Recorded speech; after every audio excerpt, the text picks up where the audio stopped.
Hello everyone, thank you for joining us today. My name is Karin England. I'm a landscape architect with Metro Vancouver Regional Parks.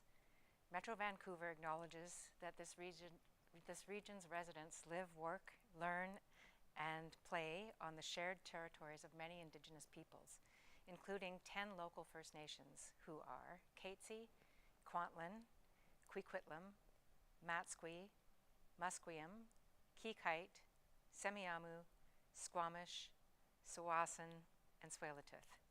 I am personally grateful for the example they give for caring for community, tending to land and water, and living a life in connection with nature. We are here today to share sustainable gardening practices and talk about the Grow Green Guide, which is a web-based resource created by Metro Vancouver collaboratively with the UBC Botanical Garden to support gardeners in our region. We are very lucky today to have a guest with us who will be speaking about FireSmart BC. Today is the third of a 6-part 24 live stream gardening series. You can follow us on Facebook or check out our Metro Vancouver events calendar. Today's theme, as I said, is building resilience in your garden and home. I'd like to introduce to you now our guest, who is Karla Hoffman. She's a landscape consultant with FireSmart BC. Welcome, Karla. You have such an interesting job and you're doing such interesting work. Could you tell us a little bit about your background and how you came to have such a passion for horticulture and specifically resilient gardens? A little bit of a story, but I will keep it short. In that I grew up in the Kamloops area, so I'm in the interior. I spent as much time as I could growing up at my grandparents' cattle ranch until about 14 when my grandparents' accident changed all that. Now though, I'm married, have 2 boys. My youngest is still at home. My oldest is now married, which is crazy to think about. And this is a little bit relevant coming up later in the discussion, but my family and I, we live about 30 minutes east of Kamloops now on an off-grid rural property, about 80 acres, which is tiny in comparison to the ranch that I mentioned that I knew growing up, but I still love it and have horses and goats. And how that ties into where I'm at now, like horticulture, I've been a horticulturist since 97. Man, start talking in years like that, that's crazy. And I love work that involves nature. So that's that connection to growing up outside quite a bit. But for FireSmart BC, or prior to FireSmart BC, I worked in landscape design and education. I designed and installed and actually maintained landscapes from small residential sites to commercial, university, municipal grounds, and even have the privilege of teaching soil science and landscape design for first-year horticulture students at TRU. The education side of it, led a public education campaign. Plant health is really important to me. Integrated pest management, dealing with invasive plants, how to conserve landscape water. So that's my background. So the big picture is important to me. And in around 2011, I got involved with FireSmart Canada. A coworker saw the work that I was doing and was like, oh, it needs to be compatible with FireSmart, because he was with FireSmart Canada. So I got on board with that, was involved with the FireSmart Canada Landscaping Guide, and now I enjoy working with FireSmart BC in updating our landscaping materials, anything to do with education about FireSmart landscaping. So with my background and with FireSmart, keeping in mind the big picture and not creating problems when solving others. So that's, and anytime I can get a chance to help folks, because I've been involved with fire in the past, 2017, 2021, was evacuated for a time, 2023, fires got close. Earlier this spring, there was a grass fire that got out of control, and just last night, there was a lightning strike within about 10 kilometers where a fire was. So it's important to me to share what I know with others so they can feel a little less stress when these things happen to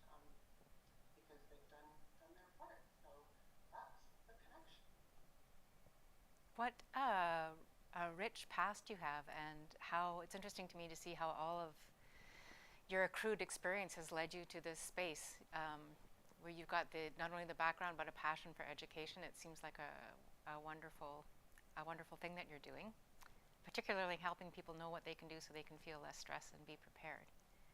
Right.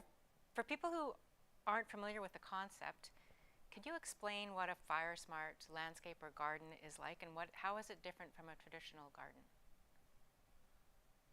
Well, it doesn't have to be different. Really, a FireSmart landscape, it can be, in my opinion, should be attractive. A functional space that you can use that's, again, and you'll hear me mention designed, installed, and maintained probably a few times, with the goal of limiting a house starting on fire and the spread of fire from a landscape into a structure. So it's not really a look, it's a set of principles and best practices that can be applied to any garden style. So you don't have to sacrifice beauty in order to have a FireSmart landscape. So there are some actions that you can take in creating a FireSmart property that will dramatically increase the fire resistance of your home and property and damage caused by a wildfire. And I understand from speaking to you previously that it's actually not that difficult to do. There's some changes you can make close to your home that help reduce the greatest risk of fire damage to your home. You were mentioning when we last spoke that it's not necessarily a wall of fire that can cause damage, but it can also be embers that start houses on fires. For example, we remember last year what happened in West Kelowna. So it's really interesting and good to know what it is that exactly we can do. What are some of the actions that people can take in their yards and homes? Well, there's a number, and like you said, it doesn't have to be onerous. It can be fairly easy to do. I think of it as like layers on an onion. You've got these sort of rotted, nasty layers that you take those off and you get down to the good stuff. So when it comes to what you can actually do, things like, and this maybe isn't landscape specifically, but it's so critical. And what I'm thinking of is the gutters along your roofs, and not just the gutters, but the peaks and valleys where landscape debris can accumulate. So removing that, and is a critical one. The next critical one, working downwards, so to speak, is along the house. So science and research and studies have shown that the first 5 feet or 1.5 meters directly out from a structure has the most impact on whether or not the structure will ignite. So keeping things that won't burn in that area. And unfortunately, all plants will burn at some point. So it's a strong recommendation to keep only non-combustible materials like in that area. So I like to camp. I'm not sure how many, watching like to camp or have had a campfire. But what do you generally choose to go and start your fire with? Is it something wet and green, big chunks of wood, or is it the small dry debris? And that's the kind of things around the home that are easily ignited, whether that's bark mulch or plant debris, or decaying plants. So what you use up against your house is so important, whether that's plants or mulch. Trying to keep that area clear. So not a big deal there. There might be some changes to be made. Pruning, that's another one. Because you can have an amazingly fire smart plant, but if it's not maintained properly and dead material accumulates, there's some of that stuff that's easy to start your campfire, right? So you don't want that kind of thing in your trees and in your shrubs. Now, another item would be, say, landscape design, or where we put our plant materials, and we're going to look at an example of this later. But you might hear the term ladder fuels. So really that's fuel that fire can climb. into the tree canopy. So you want to minimize that if at all possible. So those are a few of the things. Lawns is another one, and I know with the drought conditions and things coming that we've had to deal with in the recent past and maybe in the future here too, is trying to keep our lawns healthy. We don't want tall grasses up against the house or up against fences. And grass, you don't want it too short because it can dry out quickly, or too long because if it does ignite, it'll burn more intensely. So just really thinking about not just what you're using in the landscape, but where you're using it and how you're looking after it. Those are excellent points. As a landscape architect myself, I often find that people place their stone or paver patios right adjacent to their house, or walkways right adjacent to the house. So it's actually, I think, a pretty typical condition to have either no planting or low planting right next to your home. I don't think that's a very onerous thing to do. It's also very typical in townhome developments and condos to have that hardscape material right up against the building, and have a maintenance strip that would be like a meter and maybe a meter, would be typical gravel strip right against the building house, so that when you need to paint, you can get in there and paint. It keeps plants from growing right up beside your house. So excellent. And I think a lot of people are probably already doing that without realizing that it also is a FireSmart principle. And thanks for saying not to let your lawn get a little long and keep it healthy. That's one of the things we talk a lot about at Grow Green, is perhaps replacing your lawn with something that's not a lawn altogether, or certainly keeping it ankle height, not keeping it too short. That's also something that Grow Green recommends as part of our program. I understand, and you very kindly have provided, some revisions to one of our popular garden designs to show what tweaks could be made to take a Grow Green plan from our website and tweak it a bit to make sure that it is also FireSmart. It was kind of you to do, and I'm wondering if we can just take a look at that now, and you can talk us through the tweaks that you made to the plan. Sure.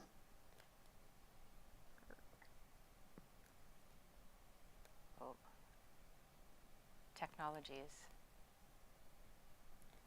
There we go. Here we go. So this is a plan that's up on the Grow Green website called Saskatoon Sunshine. You can see the before image on the left. It's got some low-growing perennials like Iberis sempervirens or candy tuft. It's got a little azalea, some geraniums.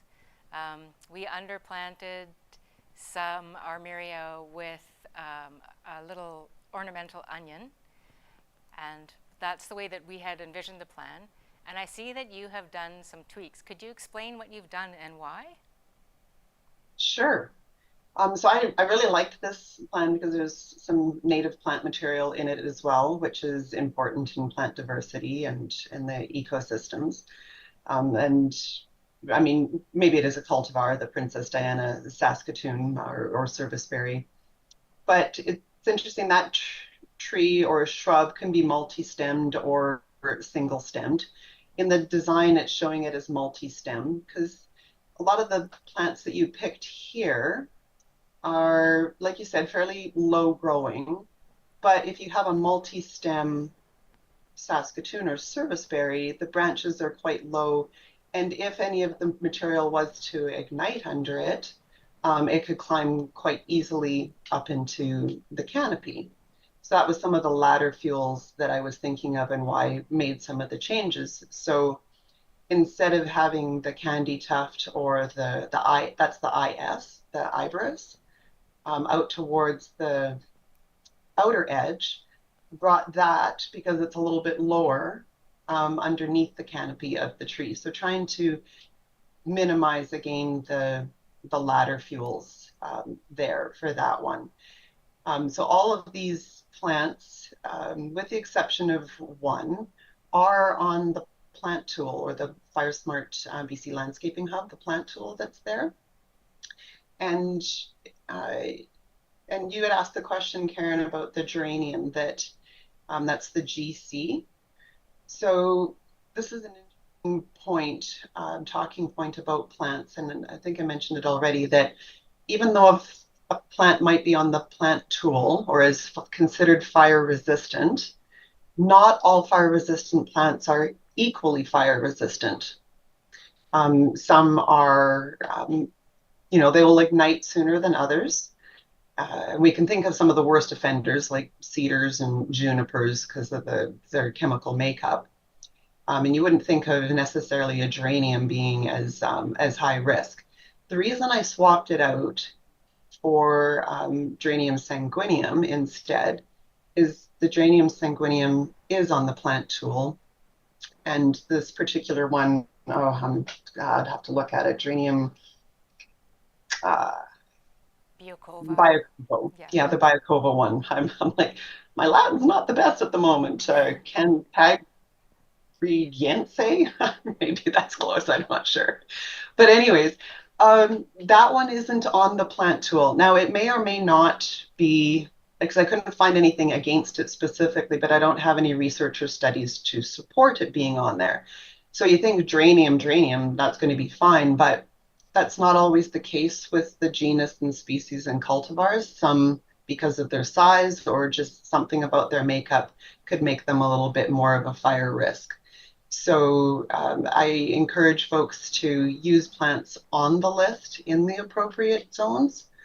And you can maybe draw a conclusion and think, oh yeah, it's probably okay, but I just don't want to make that recommendation and be liable for some hazard that happens to take off.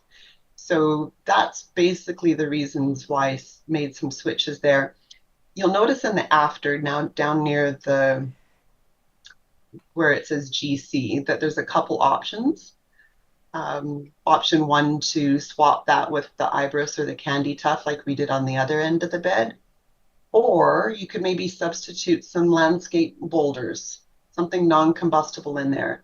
Because like we mentioned, there's different things that you can use as a fire break. And we're going to look at a picture of that in a bit. But boulders aren't going to burn. So it breaks up that flow of fire from plants, and then there's a bit of a fire break where it's traveling across the ground. And boulders are one of the options that you can use there.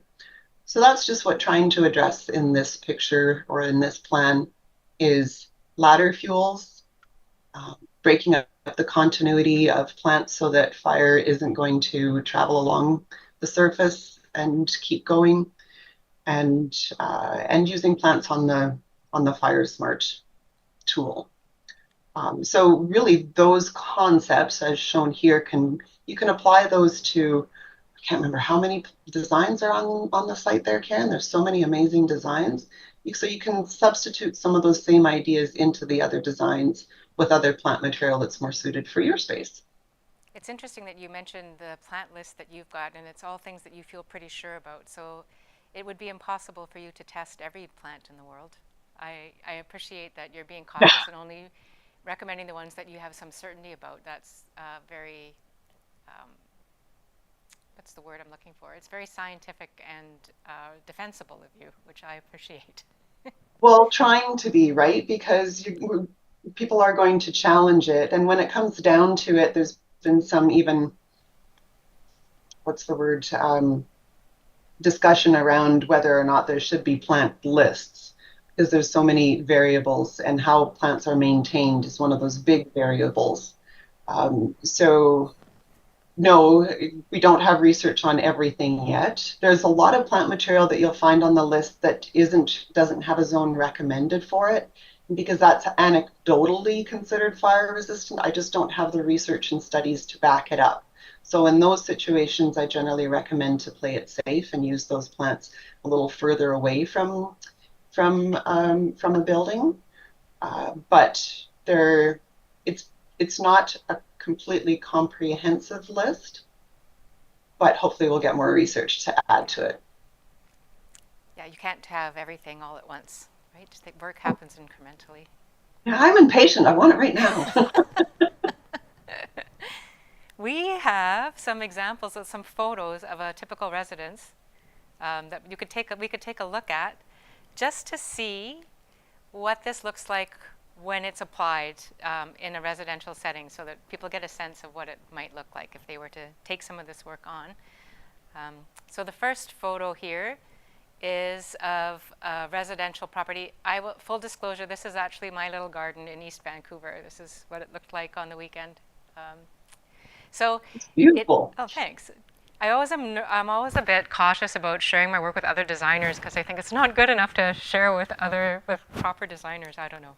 But thanks for saying that. It boosts my self-confidence. So this is a thyme lawn. It just started blooming in the last couple weeks. I don't have a traditional lawn. What I've got is a thyme lawn. How does that help with our FireSmart principles? Well, if you think about fire, the bigger your campfire, and I'll go back to that analogy again.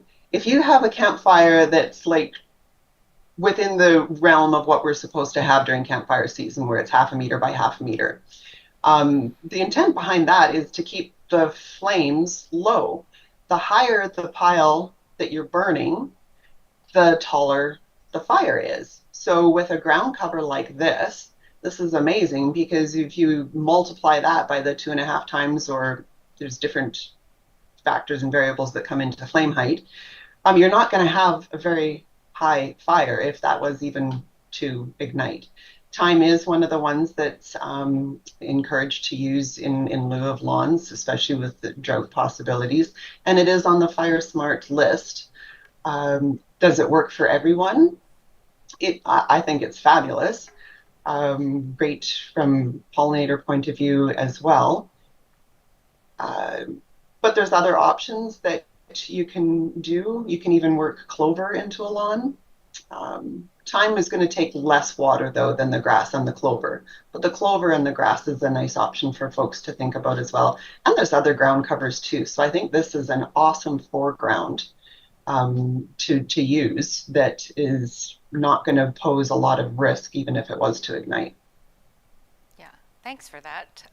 We also have on the Grow Green website, we've got lawn alternatives. If you go to growgreenguide.ca, you can see that we've got lawn alternatives for shady sites and sunny sites and dry sites and wet sites. And just as you were saying, we've got a microclover lawn also. If people are interested in getting their lawn off grass, as they say. There are ways to do that. And thyme, you can step on it too, and it has a nice scent and aroma, right? And yeah, do you walk on it very often? I do walk on it, and the bees, as you were saying, they love it. They just love it. I would say that it's not great if you've got little kids or a dog, and it won't take a lot of heavy wear, but it's fine for the occasional stepping over, walking on. Yeah. Great. This is another photo, and what I'm trying to show you here is that I've got a little wooden fence and a wood gate that's attached to my house.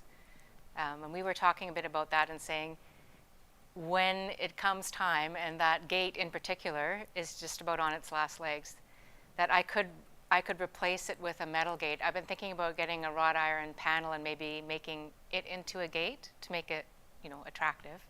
Do you have any advice about fences and gates? So I've had some of the research that I've done on fences. It's really interesting, and there's a document by NIST, or National Institute. So, and I'm going to get it wrong, so I'm just going to stop there. Where it's on fences and mulch and the flammability and the fire risk that they are.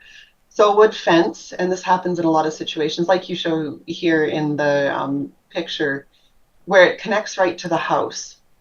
So that point of contact is what's the most risky in this situation. So like you mentioned, putting a metal gate or something wrought iron or something that's not going to burn, that attaches to the house, because I've looked at studies and looked at reports where whole neighborhoods, it was like a wick up to the house. And that's the fire, ignited at the mulch at the base of the fence and lit the fence on fire and traveled along to the house and then on to the next house and on to the next house. So that is a pretty important thing to point out in that picture is, yeah, if you're going to start to replacing something, think of the FireSmart alternatives, and a metal gate there would be great. So yeah, just cautioning folks about their wood fences. And I know it's going to cost a lot to make major changes. But like we talked about the onion earlier, the outer layer in this instance would be where it touches the house. So make that change first. As things age out, I can replace them. I don't have to, as you were saying, of course, some people are impatient like me and you'd like to do everything all at once, but just having another reason why I could explain to my husband why we need to replace a gate this summer instead of have a weekend off. If I've got another reason why that would be a good idea, that's helpful to me. Another photo. Oh, yeah. Another photo of the front yard. You can see the timeline there. There's another little wooden fence along the front, which is also starting to show its age. It doesn't show up very well here, but there is, between the house and where the planting starts, there is a gravel maintenance strip that I keep so that I can get in behind there to do my weeding and pruning and painting of the house. And that's handy too from a water perspective and water getting into foundations and along the sill and things like that. So there's multiple reasons to have that space around a building. And I know, like you were mentioning it earlier, that a lot of folks, that wouldn't be a big deal to change that. But people sometimes are trying to hide their foundation. I've come across that a little bit. The old typical foundation planting where you had a row of plants around the base to mask maybe ugly concrete or something along those lines.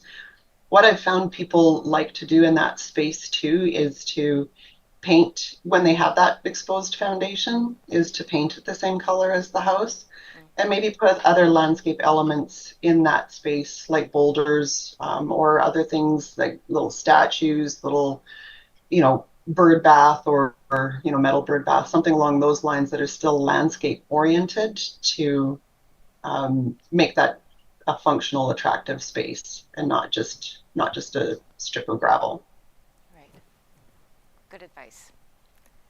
If you planted plants that were 2 to 3 feet tall away from the house, I think people wouldn't realize necessarily that there's a strip behind it also. In this image that I was showing, you can't really tell that it's there, it's hidden.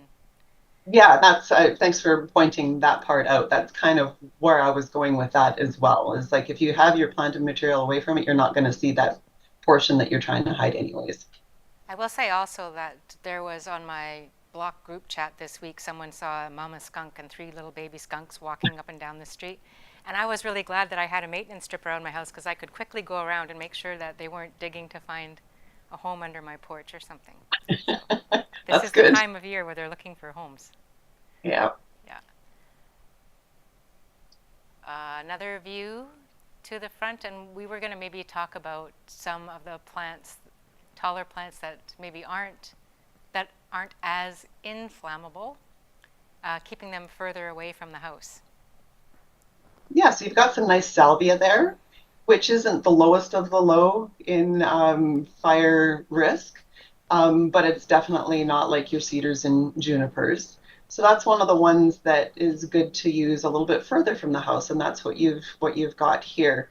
Yeah, so just reiterating again that not all fire-resistant plants are equal in their combustibility or flammability, but you can still use your favorites, just use them a little further away. I've got a paver walkway that goes to the front of the house, and you had pointed out something to me I hadn't thought of when I did it, but you thought that perhaps it was some kind of fire break. Well, it could be for sure, because that's not going to burn. So if for some reason the time, it's super windy and there's fire in the area and the humidity drops and the time dries out a little bit, and it does ignite, well, it's not going to spread across that fire break or that barrier and into the next section. So that's a really good example of what we can use to break up the continuity of planting. So here it's natural as a sidewalk. A lot of folks have those anyway, so that's not a change they have to make. But maybe adding in some even gravel pathways on areas where the landscape, there's traffic across it. There's a traffic pattern, and that helps to break up the continuity. And other things like, water features, dry creek beds, ponds, all of those things that aren't going to burn and they break up that continuity are awesome fire breaks. Again, something that you're probably already doing that is a benefit from a fire resistance point of view. Yeah, and or if you're going to make a change and you were going to put in a path, have it work both ways. In addition to keeping our gardens, our yards fire smart, what are some other things that we can do to further build resilience into our gardens? Well, I've mentioned it before, like the keeping the big picture in mind and not to think only in like one silo, whether it's pollinators or not native plants or water conservation or fire smart, but thinking of all of those different factors, sustainable, climate change, all those things, to not go down a path of being just one of those and causing problems in another respect. And this is something that I can speak to from the past, because when I was all about water conservation in the semi-arid climate like Kamloops, junipers was one of my go-to plants. Well, that's not a plant that we want to have in close proximity to a house. So it is xeriscape or low water use, but it's definitely not fire smart. So, but there are enough plants that are low water use that are also fire smart that you can use together. So that's that big picture thing. And pollinators, they're awesome. I love taking pictures of those. Let's see. The plant tool I've already mentioned. Great resource. I think you guys also have a plant list, but checking both those lists out when you're choosing plants.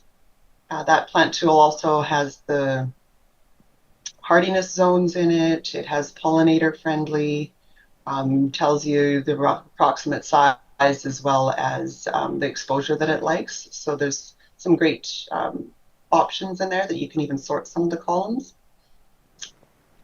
Great tool for making changes in your yard. And we talked about lawns a little bit. It's crazy to think about a coastal region having such stringent water restrictions. I'm used to that in the Kamloops area. But making different choices for the lawns so that it's still conserving water, but also not adding a fire risk to it. I've always found, on a different note, that mimicking nature gives you the most or best success in a landscape. So trying to do that too by, having a variety of plants and supporting biodiversity, not just in what we see, but also below the ground, and keeping your plants healthy that way. What else?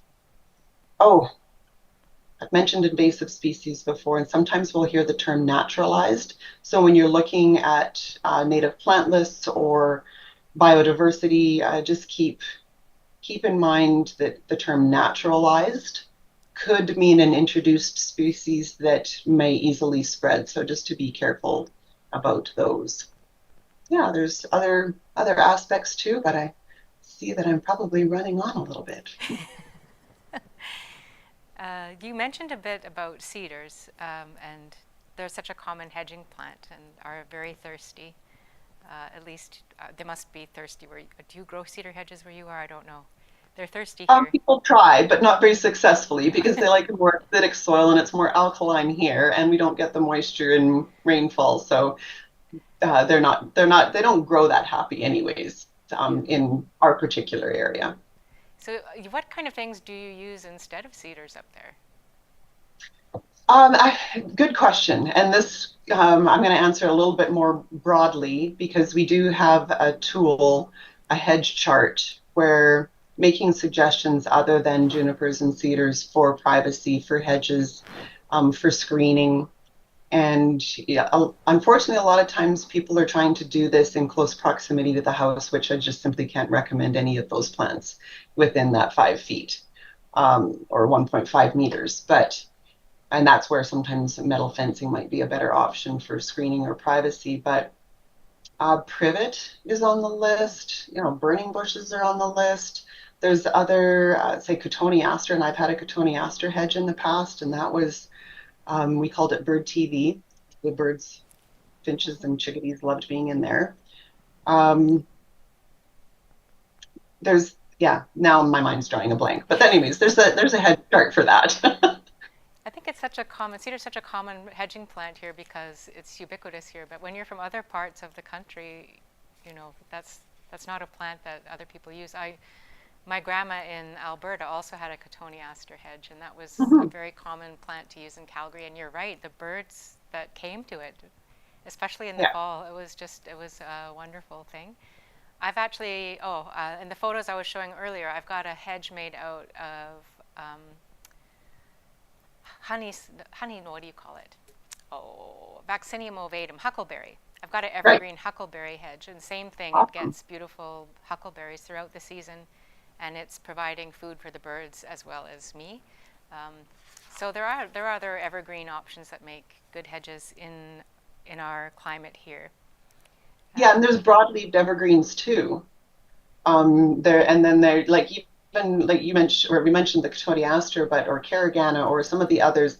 So once you actually sort of step outside the box of cedar hedge, you realize that there's so many more attractive options. And having limited ourselves to cedars and junipers for so long is like, oh, now we've got more to. We won't look like a cookie cutter neighborhood. Mhm. It's true. If you go to Versailles, which is one of the fanciest gardens in all of the world, I would imagine, they don't have cedar hedges. They've got deciduous Mhm. hedges, Yeah. and they're beautiful. They're well maintained and they're beautiful. So it doesn't have to be unattractive. No. Um, any concluding thoughts for us? Anything that thoughts you'd like to leave our audience with? Any big messages that you'd like to send? Uh, Probably go back to my designed, installed, and maintained portion of the conversation, because you could have the most beautiful landscape, but if it's not maintained properly, then it's no longer fire smart. And it's not just about what you plant, it's about where, and like plant, or like we talked about fences, so other materials in your yard. It's important where it is. And so really encourage folks to familiarize themselves with the home ignition zones. Um, you know, we don't like to imagine a fire coming towards us or embers traveling in our direction. But I know from past experience, it feels a lot better knowing that we've done all that we could if the worst was to happen. Driving away from your property, not knowing if you're going to see it again is a little bit stressful. But if you've done all that you can, well, there's nothing else you could do. So you feel good about that. I know I still have work to do on our property, and it makes you evaluate some of the things that seem important at the moment until you're driving away, and all of a sudden it's like, oh, maybe maybe I should have done something different with that tree. But we do what we can, and that's the big message to get to folks: is it doesn't have to be perfect to save your place. It maybe just better. That's it. That's good life advice too. Thank you for that. I try to live by it. I don't know if I always do, but I try. Oh, it's really good advice. Yeah, take incremental steps. Do what you think is reasonable for you. Um, yeah, thank you very much. And thank you so much for joining us today, Karla. I know we've been talking quite a bit. I really appreciate you sharing your time so generously and sharing your expertise. I know that there are lots of great resources available on the FireSmart BC website. I encourage people to go to the website and take a look at the resources that are available there. So thank you so much for joining us today, Karla. Oh, you're For our welcome. people who are watching today, you can join us again on July 25th when we'll be having our next event, and we're going to be talking about water-wise gardening, a good tie into what we were speaking about today with Karla. So thank you very much for joining us today, and we will see you on July 25th.